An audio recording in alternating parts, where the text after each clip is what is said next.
Everyone, ದೇಸಿ ಅಡುಗೆ ಮನೆ ಚಾನಲ್ಗೆ ತಮ್ಮೆಲ್ಲರಿಗೂ ಸ್ವಾಗತ. ಇವತ್ತು ಹೆಲ್ದಿ ಆಗಿರೋಂತಹ ಪಿಜ್ಜಾ ರೆಸಿಪಿನ ನಿಮ್ಮೊಂದಿಗೆ ಶೇರ್ ಮಾಡ್ತಾ ಇದ್ದೀನಿ. ಮನೇಲಿ ಈಸಿಯಾಗಿ ಮಾಡ್ಕೊಬೋದು. ಹೆಲ್ದಿ ಅಂತ ಯಾಕೆ ಹೇಳ್ತಿದ್ದೀನಿ ಗೊತ್ತಾ? ಇದನ್ನು ನಾನು ಗೋಧಿ ಹಿಟ್ಟಿಂದ ಮಾಡ್ತಾ ಇದ್ದೀನಿ. ತುಂಬಾ ಸಿಂಪಲ್ಲಾಗಿ ಮಾಡ್ಬೋದು. ಹಾಗಾದರೆ ಹೇಗೆ ಮಾಡೋದು ಈಗ ನೋಡೋಣ ಬನ್ನಿ. ನಾನಿಲ್ಲಿ 1.5 ಕಪ್ನಷ್ಟು ಗೋಧಿ ಹಿಟ್ಟನ್ನು ಒಂದು ಜರಡಿಗೆ ಹಾಕ್ಕೊಂಡು ಕ್ಲೀನಾಗಿ ಒನ್ಕೋತಾ ಇದ್ದೀನಿ. ಒನಿಲೇಬೇಕು ಅಂತ ಏನಿಲ್ಲ, ಬಟ್ ಏನಾದರೂ ದಪ್ಪ ಆಗಿರುವಂತಹ ಪಾರ್ಟಿಕಲ್ಸ್ ಇದ್ದರೆ ಅನ್ನೋ ಕಾರಣಕ್ಕೆ ಈ ರೀತಿ ಒನ್ಕೋಬೇಕಾಗತ್ತೆ. ಫೈನ್ ಆಗಿದ್ದರೆ ಏನೋ ಒನ್ಯೋ ಅವಶ್ಯಕತೆ ಇಲ್ಲ. ಮೈದಾ ಹಿಟ್ಟನ್ನು ಆದಷ್ಟು ಅವಾಯ್ಡ್ ಮಾಡಬೇಕಲ್ಲ, ಹಾಗಾಗಿ ಗೋಧಿ ಹಿಟ್ಟನ್ನು ನಾನಿಲ್ಲಿ ಬಳಸಿದ್ದೀನಿ. ಇದಕ್ಕೆ ರುಚಿಗೆ ತಕ್ಕಷ್ಟು ಉಪ್ಪನ್ನು ಸೇರಿಸ್ಕೊತಾ ಇದ್ದೀನಿ. ಈಗ 1 ಟೇಬಲ್ ಸ್ಪೂನಷ್ಟು ಬೇಕಿಂಗ್ ಪೌಡರ್, 1/4 ಟೇಬಲ್ ಸ್ಪೂನಷ್ಟು ಬೇಕಿಂಗ್ ಸೋಡಾನ ಹಾಕ್ಕೊಂಡಿದ್ದೀನಿ. ಹಾಕ್ಕೊಂಡು ಒಂದ್ಸರಿ ಎಲ್ಲದನ್ನು ಮೊದಲು ಕ್ಲೀನಾಗಿ ಮಿಕ್ಸ್ ಮಾಡ್ಕೋಬೇಕಾಗತ್ತೆ. ಚೆನ್ನಾಗಿ ಮಿಕ್ಸ್ ಮಾಡ್ಕೊಂಡಿದ್ದ ನಂತರ ನಾನಿಲ್ಲಿ 1 ಟೇಬಲ್ ಸ್ಪೂನ್ನಷ್ಟು ಎಣ್ಣೆನ ಹಾಕೋತಾ ಇದ್ದೀನಿ. ಹಾಗೆ ಅರ್ಧ ಕಪ್ನಷ್ಟು ಮೊಸರನ್ನ ಹಾಕೋತಾ ಇದ್ದೀನಿ. ಮೊಸರನ್ನ ಹಾಕ್ಕೊಂಡು ಮೊದಲು ಎಣ್ಣೆ ಮತ್ತು ಮೊಸರು ಜೊತೆ ಗೋಧಿ ಹಿಟ್ಟನ್ನು ಕ್ಲೀನಾಗಿ ಮಿಕ್ಸ್ ಮಾಡ್ಕೊಳ್ಳಿ. ಒಂದ್ಸರಿ ಕ್ಲೀನಾಗಿ ಮಿಕ್ಸ್ ಮಾಡ್ಕೊಂಡಿದ್ದ ನಂತರ ಸ್ವಲ್ಪನೇ ನೀರನ್ನು ಹಾಕ್ಕೊಂಡು ಕ್ಲೀನಾಗಿ ಮಿಕ್ಸ್ ಮಾಡ್ಕೋತಾ ಹೋಗಬೇಕಾಗತ್ತೆ. ಯಾವ ಕಪ್ನಲ್ಲಿ ನಾನು ಮೊಸರು ತೊಗೊಂಡಿದ್ನೋ ಅದೇ ಕಪ್ನಲ್ಲಿ ನಾನು ನೀರನ್ನು ಕೂಡ ಬಳಸಿದ್ದೀನಿ. ಜಾಸ್ತಿ ನೀರನ್ನು ಒಂದೇ ಸಾರಿ ಬಳಸಬಾರ್ದು. ಸ್ವಲ್ಪನೇ ನೀರನ್ನು ಹಾಕ್ಕೊಂಡು ಕ್ಲೀನಾಗಿ ಮಿಕ್ಸ್ ಮಾಡ್ಕೊಳ್ಳಿ. ಚಪಾತಿ ಹಿಟ್ಟಿಗಿಂತ ಸ್ವಲ್ಪ ಸಾಫ್ಟ್ ಆಗಿರಬೇಕಾಗತ್ತೆ ಈ ಹಿಟ್ಟು. ಹಾಗಾಗಿ ನೋಡಿಕೊಂಡು ಕ್ಲೀನಾಗಿ ಮಿಕ್ಸ್ ಮಾಡ್ಕೊಳ್ಳಿ. ಅರ್ಧ ಕಪ್ನಷ್ಟು ನಾನು ನೀರನ್ನು ಬಳಸಿದ್ದೆ, ಅದರಲ್ಲಿ ಇನ್ನೂ 1 ಟೇಬಲ್ ಸ್ಪೂನಷ್ಟು ನೀರು ಮಿಕ್ಕಿದೆ. ಈಗ ಚೆನ್ನಾಗಿ ಕಲಿಸ್ಕೊಂಡಿದ್ದ ನಂತರ ಅದ್ರ ಮೇಲೆ ಲಿಡ್ನ ಕ್ಲೋಸ್ ಮಾಡಿ ಒಂದು 10 ನಿಮಿಷ ರೆಸ್ಟಲ್ಲಿ ಬಿಡಬೇಕಾಗತ್ತೆ, ಸ್ವಲ್ಪ ಸೆಟ್ ಆಗಲಿ ಅನ್ನೋ ಕಾರಣಕ್ಕೆ. 10 ನಿಮಿಷ ಆಗಿದ ನಂತರ ಒಂದು 30 ಸೆಕೆಂಡ್ಸ್ ಹಾಗೆ ಮಿತ್ಕೊಂಡು ನಂತರ ಚಪಾತಿನ ಹರ್ಕೋತೀವಲ್ಲ ಅದೇ ರೀತಿ ಹರ್ಕೋಬೇಕಾಗತ್ತೆ. ಚಪಾತಿ ಮಣೆಗೆ ಸ್ವಲ್ಪ ನಾನು ಹಿಟ್ಟನ್ನು ಹಾಕ್ಕೊಂಡಿದ್ದೀನಿ. ಅದ್ರ ಮೇಲೆ ಕಲಸಿಟ್ಕೊಂಡಿದ್ದಂಥ ಚಪಾತಿ ಹಿಟ್ಟನ್ನು ಚಪಾತಿ ರೀತಿಲಿ ನಾನು ಹರ್ಕೋತಾ ಇದ್ದೀನಿ. ಯೂಶಲ್ ಆಗಿ ಪಿಜ್ಜಾ ಮಾಡಬೇಕಾದ್ರೆ ಈಸ್ಟ್ನ ಬಳಸ್ತಾರೆ, ಆದರೆ ನಾನಿಲ್ಲಿ ಈಸ್ಟ್ ಕೂಡ ಬಳಸಿಲ್ಲ. ಬರೀ ಬೇಕಿಂಗ್ ಸೋಡಾ ಹಾಗೆ ಬೇಕಿಂಗ್ ಪೌಡರ್ನ ಹಾಕಿಬಿಟ್ಟು ಇನ್ಸ್ಟೆಂಟಾಗಿ ಮಾಡಿ ತೋರಿಸ್ತಾ ಇದ್ದೀನಿ. ತುಂಬ ಸಿಂಪಲ್ಲಾಗಿ ಮಾಡ್ಬೋದು.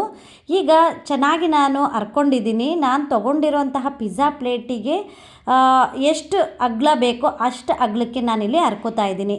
ದಪ್ಪ ನೋಡಿ ಸ್ವಲ್ಪ ದಪ್ಪಕ್ಕೆ ಇರಬೇಕಾಗತ್ತೆ, ತೀರ ತೆಳುಗೆ ಮಾಡೋಕ್ಕೆ ಹೋಗಬೇಡಿ. ಚೆನ್ನಾಗಿ ಹರ್ಕೊಂಡಿದ್ದ ನಂತರ ಯಾವ ಪ್ಲೇಟ್ ಮೇಲೆ ನಾವು ಪಿಜ್ಜಾನ ರೆಡಿ ಮಾಡ್ತೀವೋ ಆ ಪ್ಲೇಟ್ ಮೇಲೆ 1 ಟೇಬಲ್ ಸ್ಪೂನ್ನಷ್ಟು ಎಣ್ಣೆನ ಹಾಕಿಬಿಟ್ಟು ಕ್ಲೀನಾಗಿ ಗ್ರೀಸ್ ಮಾಡ್ಕೊಳ್ಳಿ. ಗ್ರೀಸ್ ಮಾಡ್ಕೊಂಡಿದ್ದ ನಂತರ ರೆಡಿ ಮಾಡಿ ಇಟ್ಕೊಂಡಿದ್ದಂಥ ಚಪಾತಿ ಹಿಟ್ಟನ್ನು ಪ್ಲೇಟ್ ಮೇಲೆ ಹಾಕಿಬಿಟ್ಟು ಈ ರೀತಿ ಅಮ್ಕಿ ಪ್ಲೇಟ್ ಸುತ್ತನೂ ಅದು ಬರೋ ರೀತಿಲಿ ಮಾಡ್ಕೋಬೇಕಾಗತ್ತೆ. ಈ ರೀತಿ ಕ್ಲೀನಾಗಿ ಅಷ್ಟು ಅಗ್ಲಕ್ಕೂ ನಾವು ಅಮ್ಕಿ ರೌಂಡಕ್ಕೆ ಮಾಡ್ಕೋಬೇಕಾಗತ್ತೆ.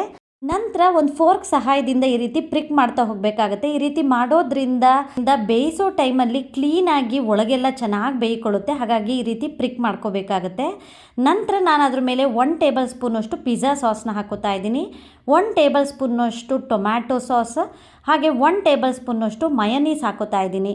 ಇದರಲ್ಲಿ ಯಾವ ಒಂದು ಐಟಮ್ ಇಲ್ಲ ಅಂದರೂ ತೊಂದರೆ ಇಲ್ಲ. ಬರೀ ಪಿಜ್ಜಾ ಸಾಸ್ ಇದ್ದರೆ ಅದರಲ್ಲೂ ಕೂಡ ನೀವು ಮಾಡ್ಕೋಬೋದು, ಅಥವಾ ಟೊಮ್ಯಾಟೊ ಕೆಚಪ್ಪು ಮತ್ತು ಮಯೋನೀಸ್ ಇದ್ದರೆ ಅದರಲ್ಲೂ ಕೂಡ ಮಾಡ್ಕೋಬೋದು.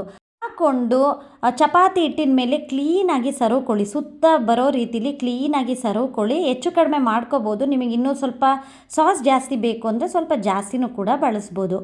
ನಂತರ ಅದ್ರ ಮೇಲೆ ಮೊಜರೆಲ್ಲಾ ಚೀಸ್ನ ಹಾಕೋತಾ ಇದ್ದೀನಿ. ಮೊಜರೆಲ್ಲಾ ಚೀಸ್ನೇ ಬಳಸಿ. ಯೂಶಲ್ ಆಗಿ ಪಿಜ್ಜಾಗೆ ಮೊಜರೆಲ್ಲಾ ಚೀಸ್ನೇ ಬಳಸೋದು. ಚೀಸ್ನ ನೀವು ಎಷ್ಟು ಹಾಕ್ತಿರೋ ಅಷ್ಟು ರುಚಿಯಾಗಿರುತ್ತೆ, ಹಾಗಾಗಿ ಸ್ವಲ್ಪ ಜಾಸ್ತಿನೇ ಬಳಸಿ. ಇದನ್ನು ಹಾಕ್ಕೊಂಡಿದ್ದ ನಂತರ ನಾನು 1 ಈರುಳ್ಳಿನ ಈ ರೀತಿ ಅಗ್ಲಕ್ಕೆ ಕಟ್ ಮಾಡಿಕೊಂಡು ಬಿಡಿಸಿ ಇಟ್ಕೊಂಡಿದ್ದೆ ಲೇಯರ್ಸ್ನ, ಅದನ್ನು ಎಲ್ಲ ಸುತ್ತ ಹಾಕೋತಾ ಇದ್ದೀನಿ. ಹಾಗೆ ಕ್ಯಾಪ್ಸಿಕಮ್ನ ಹಾಕೋತಾ ಇದ್ದೀನಿ. ನಾನಿಲ್ಲಿ 3 ರೀತಿಯಾಗಿರುವಂತಹ ಕ್ಯಾಪ್ಸಿಕಮ್ನ ಹಾಕ್ಕೊಂಡಿದ್ದೀನಿ. ಗ್ರೀನು, ಯೆಲ್ಲೋ ಹಾಗೆ ರೆಡ್ ಕ್ಯಾಪ್ಸಿಕಮ್ನ ಬಳಸಿದ್ದೀನಿ. ನಿಮ್ಮ ಹತ್ರ ಯಾವ ಕಲರ್ ಕ್ಯಾಪ್ಸಿಕಮ್ ಇದೆಯೋ ಅದರಲ್ಲೇ ಮಾಡ್ಕೊಳ್ಳಿ. 1 ಐಟಮ್ ಇಲ್ಲ ಅಂದರೂ ಏನು ತೊಂದರೆ ಇಲ್ಲ. ಒಂದು ಸಿಂಪಲ್ ಆಗಿರೋಂಥ ರೆಸಿಪಿ ನಿಮ್ಮೆಲ್ಲರಿಗೂ ಇಷ್ಟ ಆಗ್ತಿದೆ ಅನ್ಕೋತೀನಿ. ಇಷ್ಟ ಆದರೆ ಈಗಲೇ ಸಬ್ಸ್ಕ್ರೈಬ್ ಮಾಡ್ಕೊಳ್ಳಿ, ಕೊನೆಗೆ ಮರ್ತ್ಬಿಡ್ತೀರಾ. ಈಗಲೇ ಸಬ್ಸ್ಕ್ರೈಬ್ ಮಾಡಿಕೊಂಡು ಒಂದು ಲೈಕ್ ಕೂಡ ಕೊಡೋದನ್ನು ಮರಿಬೇಡಿ. ಈಗ ಕ್ಯಾಪ್ಸಿಕಮ್ನೆಲ್ಲ ನಾನು ಹಾಕ್ಕೊಂಡಿದ್ದೀನಿ. ಹಾಗೆ ಟೊಮೊಟೊನೂ ಕೂಡ ಇಲ್ಲಿ ಬಳಸಿದ್ದೀನಿ. ಒಂದು ಸಣ್ಣ ಟೊಮೊಟೊನ ಈ ರೀತಿ ಕಟ್ ಮಾಡಿಕೊಂಡು ಸುತ್ತ ಹಾಕೋತಾ ಇದ್ದೀನಿ.